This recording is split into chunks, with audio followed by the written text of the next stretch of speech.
Pertama, kita kena tahu sebagai seorang Muslim, Islam, agama yang kita anut ini adalah merupakan dinul ilm, agama ilmu, religion of knowledge, agama ilmu.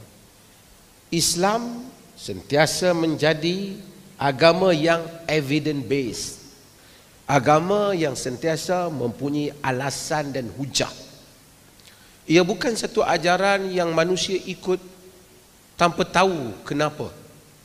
Sekurang-kurangnya dia kena tahu ada dalil daripada Al-Quran, daripada sunnah Nabi SAW. Dia tak boleh menjadi hanya ikutan, dia ikut tanpa dia tahu benar ataupun salah, betulkah agama kata atau agama tidak kata yang demikian. Kerana manusia dalam sepanjang hayat mereka, ramai orang yang akan claim something. Dia akan dakwa sesuatu, dia kata agama tapi bukan agama. Maka sentiasa Islam dia akan tanya, apa buktinya? Oh, qala Allah, Allah kata. Oh, Rasulullah kata. Oh, argument daripada para sarjana menyatakan begini, begitu. Maka kita ikuti hal-hal yang seperti itu. Allah sebut dalam Al-Quran, wala taqfu ma laysa laka bihi ilm, inna sam'a wal basara wal fuada kullu ulaika kana anhu mas'ula. Jangan kamu ikut apa yang kamu tidak ada ilmu mengenainya, kerana pendengaran kamu, penglihatan kamu, jiwa kamu, ia ditanya oleh Allah Subhanahu wa taala. Agama ini menuntut kita mengetahui tidak ada siapa yang mempunyai kuasa dalam agama. Mufti tak ada kuasa untuk menentukan agama, ustaz tak ada kuasa, syekh, lebai, habib, ulama, kiai tidak ada. Yang ada ialah Allah dan Rasul. Kita hanya mengikut apa yang Allah dan Rasul. Tak boleh mufti nak buat agama dia sendiri, ataupun nak buat agama berdasarkan dia punya idea sendiri. Mesti mempunyai sandarannya, kena ada sandarannya. Dan agama ini apabila dia datang, dia memerangi orang yang mengikut sesuatu tanpa ada alasan, blind imitation, mengikut secara mengkhinzir buta, mengikut sesuatu tanpa ada alasan.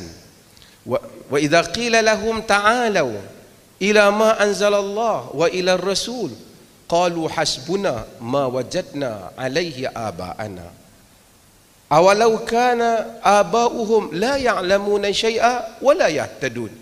Allah kata apabila dikata pada mereka, mari kepada Allah, kepada Rasul, orang yang against, orang yang menentang para Rasul, mereka akan kata hasbuna ma wajadna alaihi aba'ana, cukup untuk kami, is sufficient for us to what we had found from our fathers, cukup daripada apa yang kita dapati daripada bapa-bapa kita.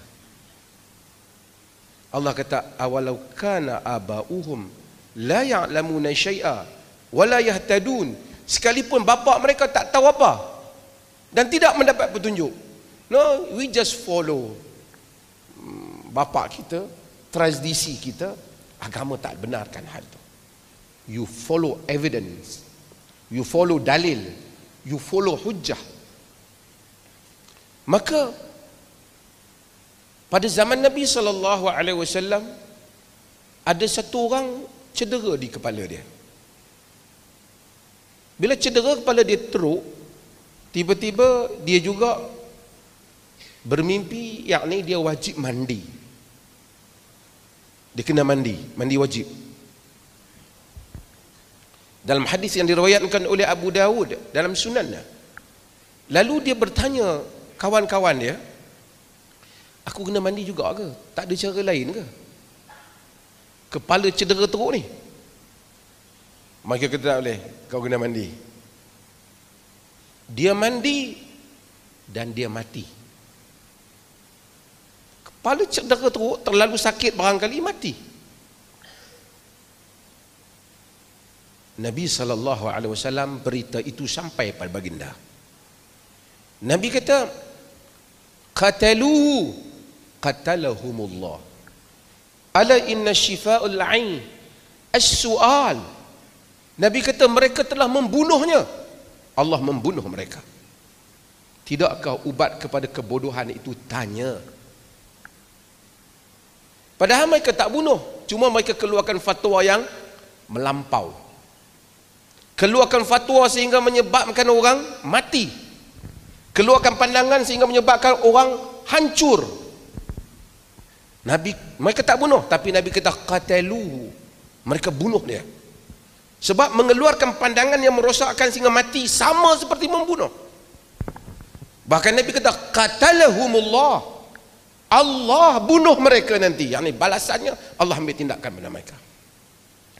Tidakkah ubat kepada kebodohan itu? Tanya.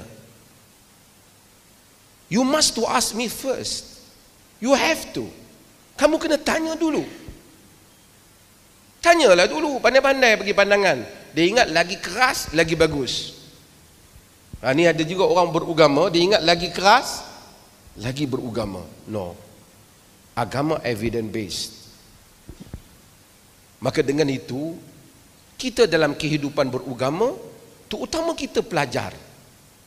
Kalau benda lain, handphone baru kita cari. Macam mana cara nak guna dia? Tak biasa pun kita cari. Dulu pakai Samsung, ni pakai iPhone, atau iPhone tukar Samsung, kita cuba check, kita akan baca manual dia. Macam mana device ni boleh bekerja. Itu untuk guna call orang je. Bagaimana nak berhubung dengan Allah? Mesti kita mengkaji, belajar. Oh, saya bukan bidang agama, mana saya boleh? Kita bukan engineer, kita beli kereta, kita faham tak kereta kita? Sikit sebanyak kita akan cuba faham kereta kita. Kita beli komputer, kita bukan kita bukan orang bahagian saintis yang buat komputer ataupun bahagian engineer yang bahagian komputer, tapi kita belajar untuk memahaminya kerana kita nak guna agama. Sekurang-kurangnya kita akan boleh fahamnya. Melainkan perkara yang begitu rumit, yang tak tercapai oleh akal orang awam, ketika itu mereka melihat kepada tokoh yang lebih kuat yang dapat memahami mereka secara umum apa yang mereka amalkan.